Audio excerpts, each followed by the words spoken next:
പൊടിമീശ മുളയ്ക്കണ കാലം, ഇടനെഞ്ചില് ബാൻഡടി മേളം. പൊടിമീശ മുളയ്ക്കണ കാലം, ഇടനെഞ്ചില് ബാൻഡടി മേളം.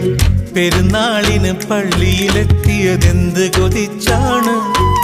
അന്നാ വഴിവരവിന് കാരണം അവളുടെ കരിനീല കണ്ണ്. അവളൊരു ക്രിസ്ത്യാനി പെണ്ണ്.